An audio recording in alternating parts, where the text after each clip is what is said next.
오늘은 손해볼 수 없는 믿음이라는 제목으로 말씀을 전하겠습니다.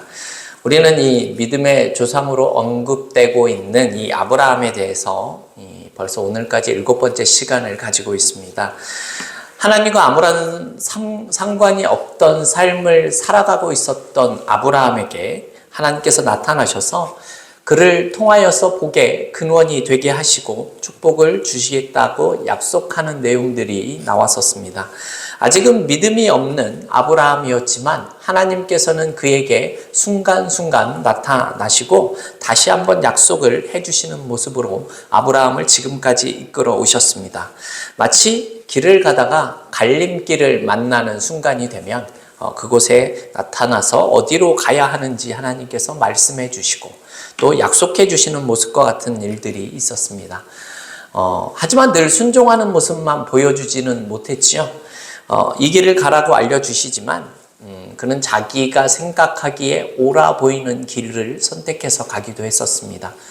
엘리에셀이 그러했고 이스마엘이 그러했습니다.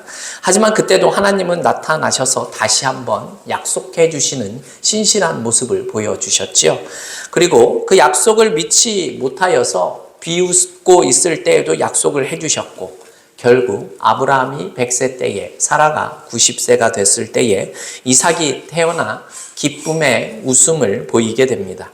이렇게 태어난 이삭이 잘 자라나고 있을 때에 하나님께서 아브라함에게 그 약속의 아들이었던 이삭을 번제의 제물로 드릴 것을 명령하시게 됩니다. 이것이 지난주에 우리가 살펴봤었던 이야기이죠. 하나님께서는 시험이라고 말씀을 하셨지만 사실 우리는 이 세상의 그 누구도 그 시험을 통과할 수 있는 것처럼 생각되기는 어려운 그러한 시험이었습니다. 하나님이 이삭을 주셨지만 그 아버지가 그 하나님이 주신 아들을 죽여서 제물로 바쳐야 하는 상황이었기 때문입니다. 그래서 이상하리만큼 아브라함은 그런 모습이었음에도 불구하고 불평함이나 원망함이 전혀 없이 묵묵히 순종하는 모습을 우리에게 보여주었지요. 제단을 쌓고 이삭을 결박해서 죽이려고 하는 그 찰나에 천사가 나타나 이삭에게 손을 대지 말라라고 말씀하셨습니다. 그리고 이제야 내가 하나님을 경외하는 줄을 아노라 라는 그 신앙의 인정을 받게 됩니다. 아브라함이 이런 모습을 보일 수 있는 이유가 어디에 있었다고 했습니까? 아브라함은 이삭이 죽더라도 그가 다시 살아날 수 있었다라는 믿음이 있었다라고 말씀을 드렸지요. 그가 약속의 아들이었었기 때문에 하나님께서 죽더라도 다시 살려서 그 약속을 행하실 것을 믿고 있는 믿음이 있었다라는 말씀을 드렸습니다. 결국 이러한 아브라함의 믿음이 하나님께 인정을 받아 하나님이 기뻐하시는 모습을 보였다라는 것이 지난주의 말씀이었습니다. 그렇다면 지난주와 이어지는 오늘의 본문의 내용을 통해서 이 사건이 상징하고 있는 그 내용들에 대해서 좀 살펴보도록 하겠습니다. 아브라함의 이 생애의 최대의 사건이었었던 이 이삭의 희생제사 사건은요, 인간이 하나님 앞에 드릴 수 있는 모습으로는 어떤 경지에 있는 사건이라고 우리가 말씀드릴 수 있습니다. 또한 역으로 하나님 입장에서도 인생에게 요구하시는 어떤 순종, 그리고 어떤 그런 믿음의 그 요구를 어디까지 하실 수 있는지를 우리에게 보여주는 그런 모습이었다라는 거죠. 아브라함이 이 일을 통해서 하나님이 약속하신 복을 누릴 수 있게 된 이 선민 이스라엘 민족에 있어서 최초의 직계조상이 될 수 있었습니다. 물론 이후에 영원한 믿음의 아버지로서의 지위까지 얻었다라는 사실을 우리는 이미 알고 있죠. 실로 아브라함이 장차 이 하나님의 백성들이 이 하나님 앞에 보여야 할 그러한 진정한 자세의 모범을 제시하고 있습니다. 이러한 점은 많은 사람들이 잘 이해하고 있고 명확하게 알고 있는 내용입니다. 이미 많은 설교를 통해서도 우리가 듣고 알고 있는 내용이다라는 거죠. 그러나 이러한 모습만 우리가 기억하고 있다는 것은 조금 근시안적이고 부분적인 파악에 불과하다라는 생각을 우리가 가질 필요가 있습니다. 우리의 눈에 보기에는 이 하나님께서 허락하여 주신 이 아브라함에게는 약속의 아들이었던 이삭을 제물로 바치라고 한 것이 단순한 순종의 모습만 보여주시는 내용은 아니다라는 거죠. 이것이 무슨 뜻이겠습니까? 이 사건에 담긴 보다 근본적인 하나님의 목적은 이 모습을 통해서 죄인된 인간이 이 하나님 사이에 그 근본적인 구속을 위한 희생의 피가 요구되고 있다라는 사실을 우리에게 보여주는 상징적인 사건이다라는 겁니다. 좀 어려운 말일 수 있는데요. 한마디로 말씀드리면 이 사건은 구약의 골고다 사건이다라고 불리우는 것이 바로 이 이삭의 희생제사 사건이다라는 겁니다. 여러분, 골고다 하면 생각나는 사건이 있지 않으십니까? 그죠? 바로 구속을 위한 희생의 피를 흘리신 이 하나님의 독생자이신 예수 그리스도를 통해서 우리가 그가 흘린 피를 예표하는 그러한 사건이었다라는 말씀입니다. 우리가 성경 전체를 바라볼 때에 반드시 이해하고 있어야 할 만큼 중요한 내용이죠.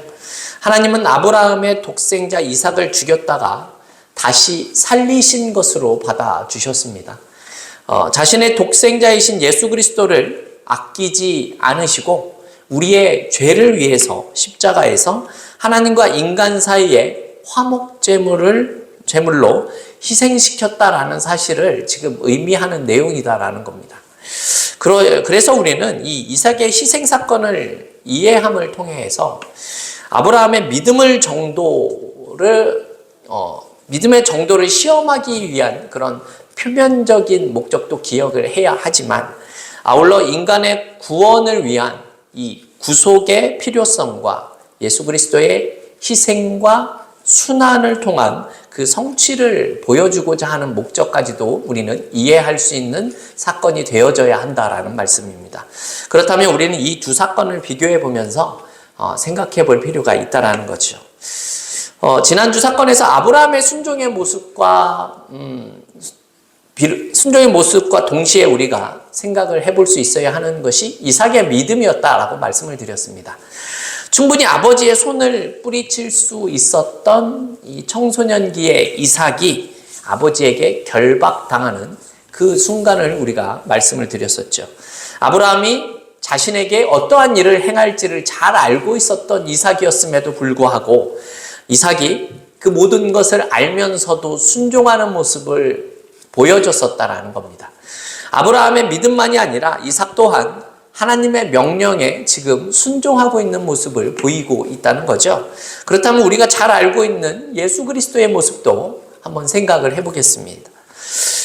우리 주님께서는 높고 높은 그 보좌를 버리시고 낮고 누추한 이 땅으로 오셨다는 것을 잘 알고 계실 겁니다. 완전한 하나님이신 예수님께서 육신을 가지고 이 땅에 오셨다라는 것 자체가 하나님의 뜻이 있기 때문이었었지요. 그리고 이 땅에 오셔서 하신 일이 무엇입니까? 모든 인간들의 죄를 다 뒤집어 쓰시고 대신 죽으시는 것이 그분의 뜻이었습니다. 죄가 없으신 분이 여러분 왜 이렇게 해야만 하는 겁니까? 그렇게 순종을 해야 하는 것이 하나님의 뜻이었기 때문이다라는 거죠. 아브라함이 자신의 아들을 죽이는 것처럼 성부 하나님께서 자신의 독생자를 예수를 죽여야 했었던 겁니다. 이것이 하나님께서 예수를 통하여서 이루고자 했었던 일이었다라는 겁니다. 그래서 우리 주님은 빌라도와 헤롯 안티파스에게 재판장에서 아무런 대답도 하지 않았고 누명을 쓰고 폭행을 당하며 재판을 받았어야만 했었습니다. 율법적으로나 윤리적으로나 도덕적으로 아무런 문제가 없었던 이삭이나 예수님은 사실 죽음을 당할 필요가 없는 사람들이지요. 하지만 이 모든 것을 알고도 죽음을 자처했었다라는 것입니다.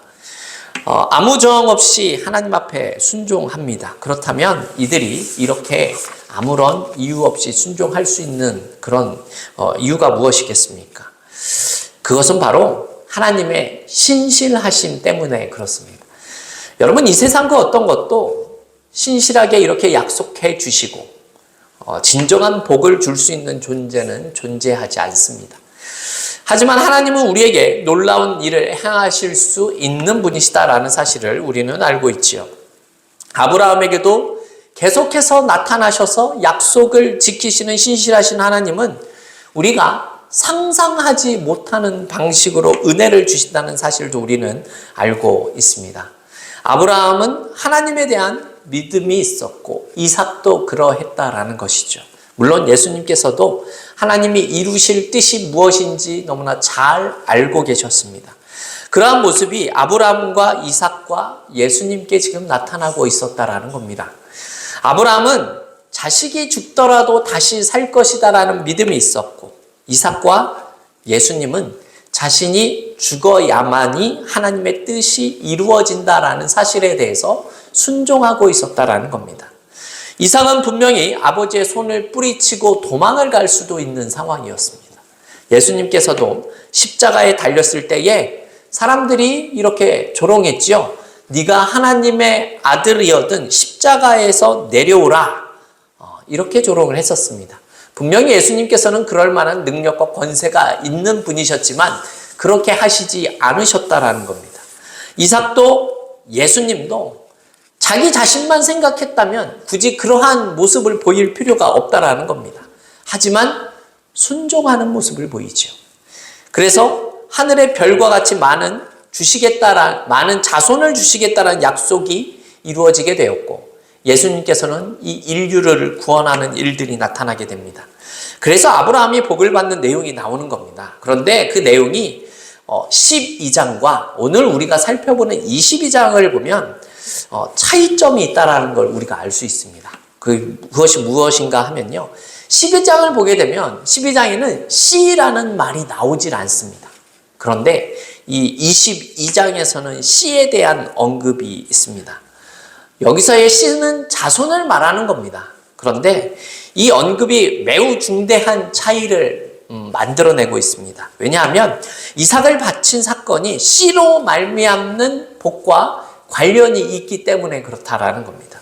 22장의 핵심 내용은 17절과 18절에 있는데요. 우리 18절을 같이 한번 읽어볼까요? 18절입니다.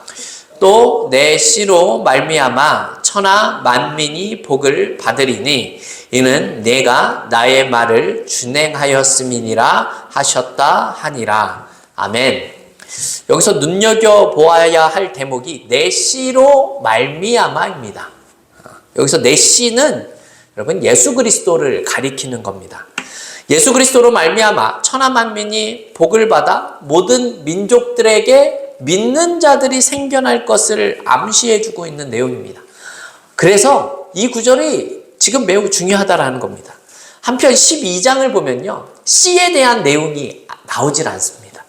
가나안을 향해 출발했을 때에 아브라함이 들은 약속은 하나님께서 그냥 복을 주시겠다라는 겁니다. 그래서 창세기 12장 3절을 보면 하반절에 이렇게 말씀이 나옵니다.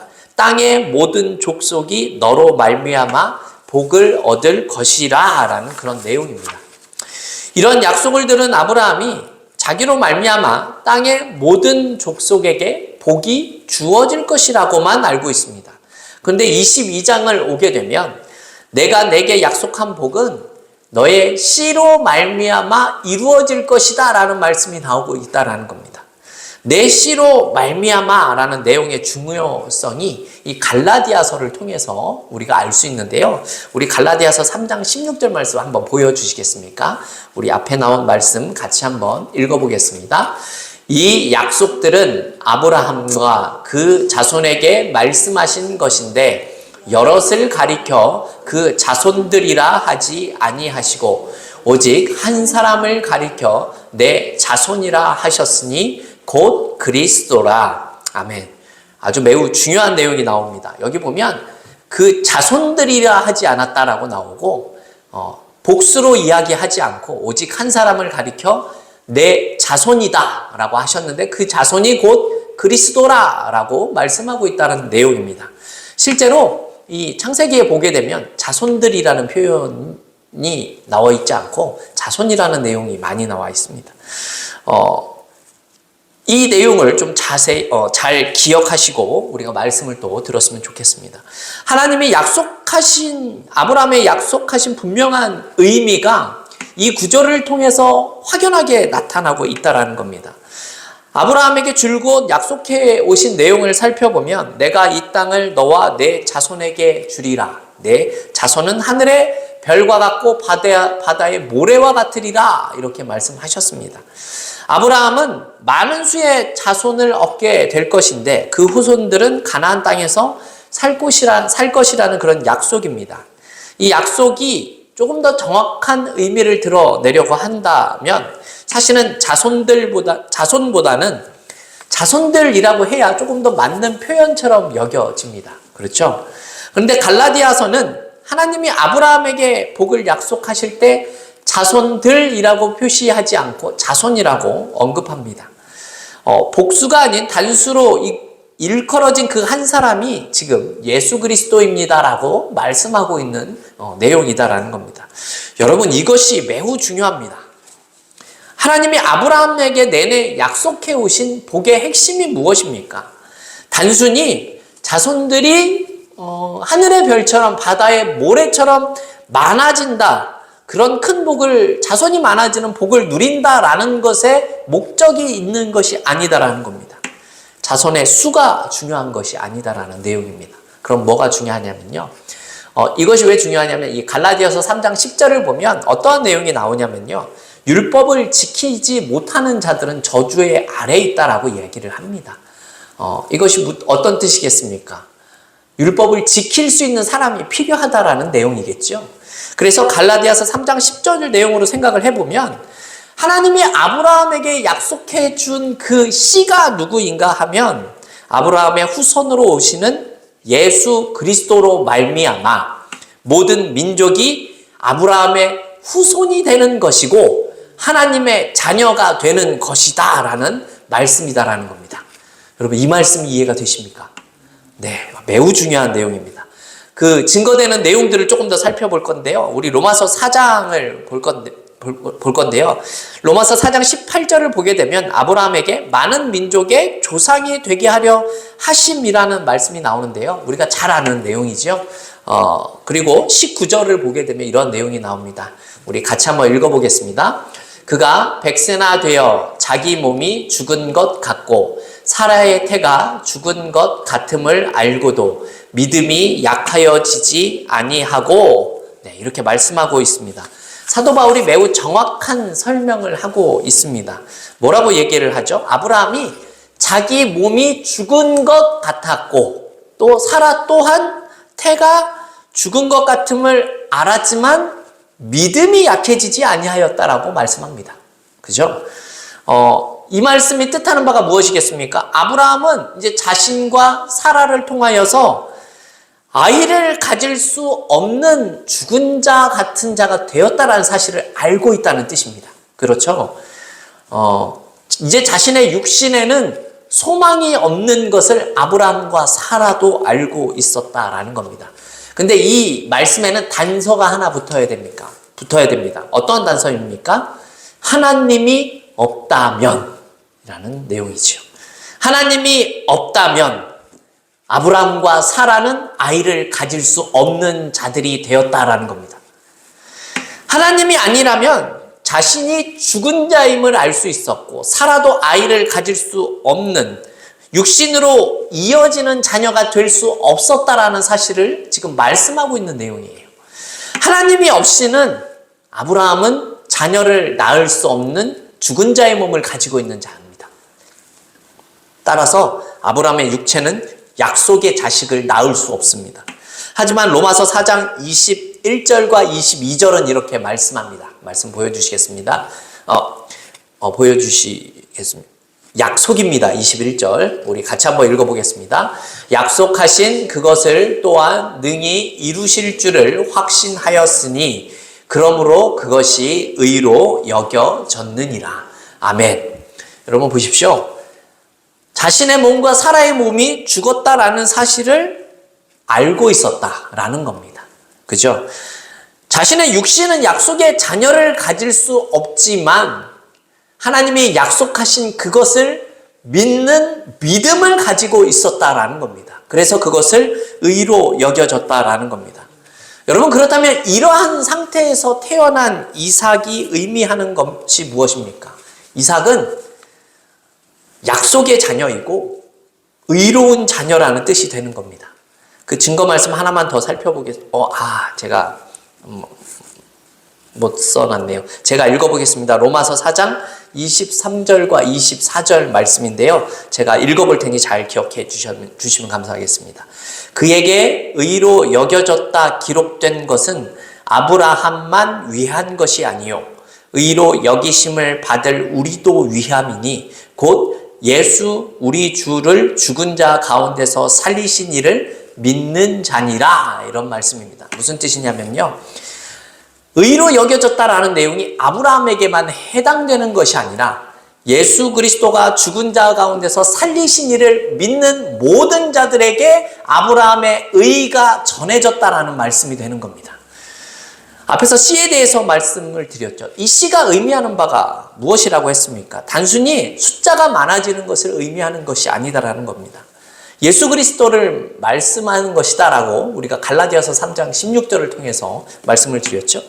이런 내용이 곧 예수 그리스도로 말미암아 천하 만민이 복을 받아서 모든 민족에게서 믿는 자들이 생겨날 것을 말씀하고 있는 내용이다라는 겁니다.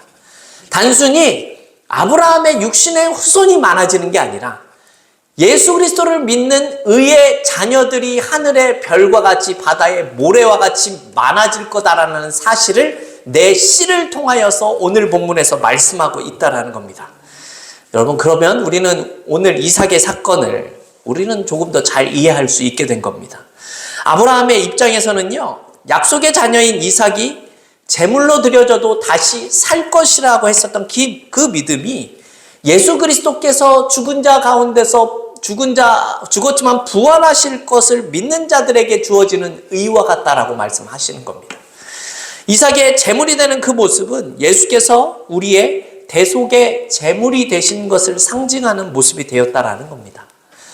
그래서 이삭의 제물 사건을 통해서 우리는 예수 그리스도의 구속의 사건을 기억해낼 수 있어야 한다라는 내용입니다. 또 그것을 통해서 우리는 아브라함의 혈통의 자손이 아니라 예수 그리스도를 믿는 믿음의 자녀가 되었다라는 사실을 말씀해주고 있는 상징적인 사건이라는 것이죠. 그래서 이삭은 아브라함의 육신을 통하여서 낳을 수 없는 자녀였지만 하나님께서 주신 하나님의 자녀였다라는 사실을 우리가 깨달을 수 있는 시간이었다라는 겁니다. 하나님이 그렇게 우리를 자녀 삼아 주셨다라고 지금 우리에게 말씀하고 있는 본문의 내용이다라는 겁니다. 더세움교회 성도 여러분, 하나님께서 아브라함을 부르셔서 어떠한 일들을 행하고 계신지를 우리가 계속해서 살펴봤습니다. 그가 잘한 것이 많아서 그를 부르신 것이 아니다라는 사실을 우리가 잘 알지요.